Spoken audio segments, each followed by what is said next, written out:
Agénie. Ouais, Justine. Tu vois l'affaire-ci comment? Apolline qui part du village après avoir passé 15 ans pour aller travailler comme bonne chez le pasteur.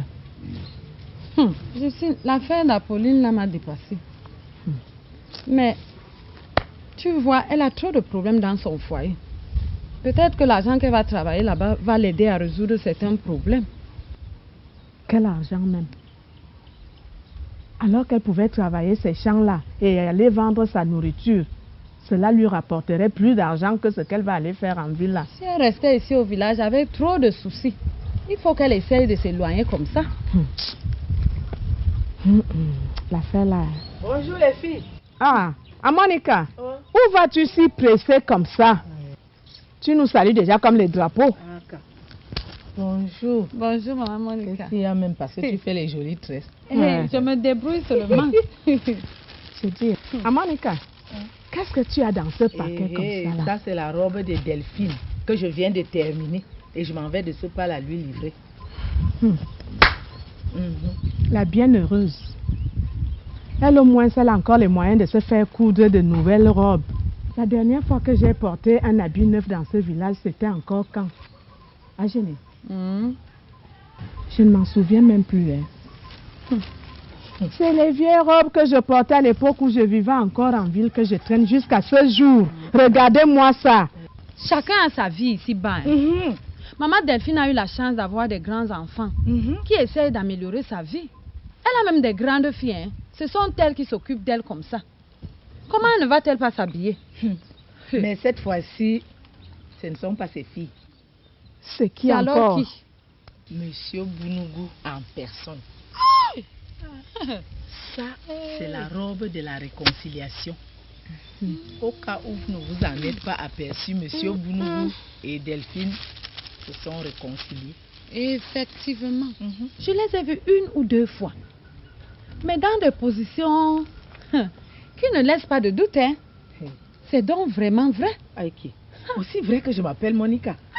Monsieur Bounougou est venu me donner ce tissu en début de semaine. Il me dit qu'il allait en ville l'acheter lui-même. Il a fouillé le modèle dans les catalogues lui-même. C'est bien ça. Il a acheté les accessoires lui-même. Je n'ai fait que coudre. Et tenez-vous tranquille, il a bien payé.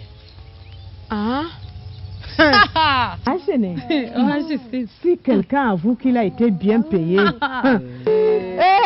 Monica. Pour ma part, je ne bois qu'une bière. Il y a la bière. Laissez-moi d'abord aller livrer la robe de Touy. Vas-y. Va, maman. Et reviens-nous vite, J'arrive. Ok. Alors, donne-moi la vraie version. Mais toi aussi. Quelle vraie version? Mais comment un gant? Tu sais très bien que toi et moi, on n'avait pas de rendez-vous. Surtout concernant le travail. Et si tu as dit à Pulcherie que tu venais chez moi, c'est parce que tu cherchais une couverture. Comprends-moi. Et si tu cherchais une couverture, c'est parce que tu avais quelque chose à faire. Et que tu voulais que ta femme ne soit pas au courant. Mais moi, je ne voudrais pas servir de couverture sans savoir de quoi il s'agit. Mais toi aussi, je ne te comprends plus. Je te dis qu'il n'y a rien à dire. Je suis venu travailler ici. Un point, un trait. D'ailleurs, tu m'as trouvé ici, non? Mais pourquoi quand je dis la vérité, personne ne veut me croire? Même toi. Quelle vérité, Ngan? À d'autres, oui. Mais pas à moi. Je te connais comme moi-même. Et je sais que tu mens. Tu es en train de mentir. Dis-moi. Qui est-ce? J'ai dit, vieux frère, pourquoi crois-tu tellement qu'il s'agit d'une femme? Dis donc, tu sais, ce n'est pas par simple curiosité que je voudrais savoir. Mais c'est pour mieux te rendre service. Ah bon? Oui. Si tu m'avais dit que tu avais un rendez-vous, j'aurais pris mes précautions. Oui, j'aurais pris mes précautions. Voilà que l'autre jour, j'ai commis une bourde avec Pulcherie. Et ça peut bien se reproduire. Non, là, rassure-toi. Non, rassure-toi de ce côté-là. Ça ne se reproduira plus. Je me tiendrai sur mes gardes. Ah bon, ça ne veut absolument rien dire. Ça ne veut absolument rien dire. Et comment ça? Et cela confirme donc qu'il y a une personne là-dessous. Alors dis-moi, je la connais?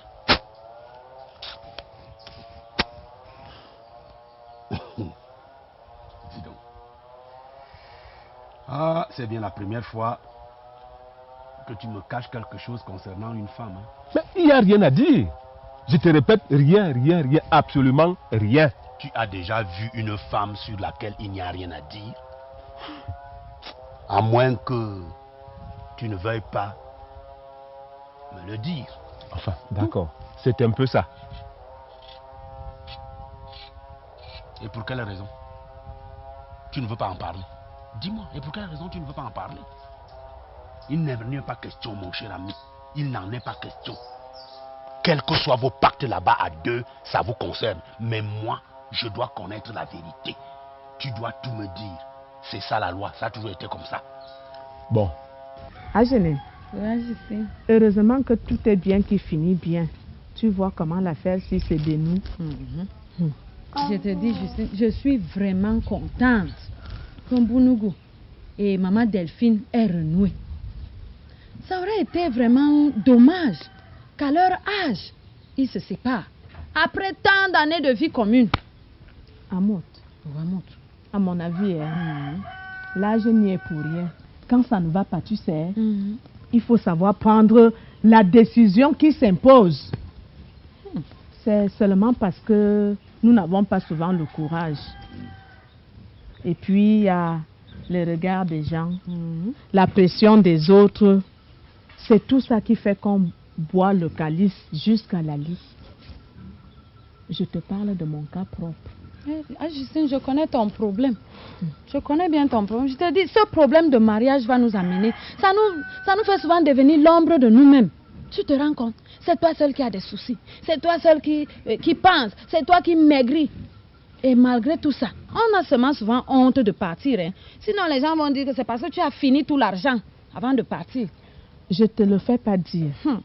Avec tout ce que Bernard me fait vivre dans ce village, si je trouvais seulement une faille comme ça là, je partirais sans hésiter.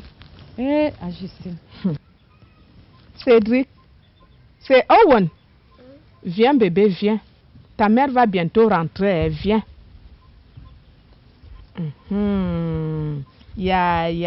L'enfant est tellement calme. Dieu est grand. Comme il m'a donné ce petit-fils. Cette fois-ci, c'est très, très, très, très délicat. Même à toi, je ne peux rien dire. Quoi? La loi, c'est la loi. Comment? Quand c'est pour les autres, tu attends qu'on te donne le moindre détail. Et maintenant, tu ne veux pas en parler parce que c'est délicat. Ce n'était pas délicat pour qui? Hein? Toutes les opérations sont délicates. C'est même qui cette femme qui te tourne comme ça? Elle ne me tourne pas. Apparemment, elle doit être spéciale, cette femme. Au point où tu refuses à ton plus que frère Ntafil de me filer quelques informations sur elle. Mais il n'en est pas question. Je le dis haut et fort. Je dois savoir qui c'est et je le saurai. Ok. Si je procède par élimination, j'exclus une femme de ton village. Parce que malgré ce que tu es, tu ne peux tout de même pas opérer dans le périmètre de Pulchérie. Surtout que tous les yeux sont fixés sur toi.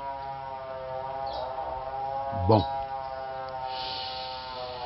Toutes les femmes de mon village qui étaient disponibles, tu les as eues. Il n'y en a plus de nouvelles. À moins que ce ne soit Sabine. Quoi?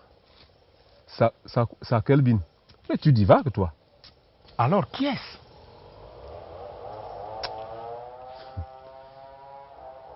Je t'ai dit que le coup ne vaut pas la peine qu'on en parle.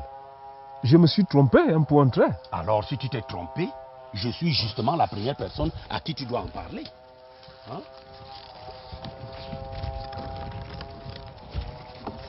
Je suis sûr que c'est une histoire en cours. Et cette femme te tient solidement.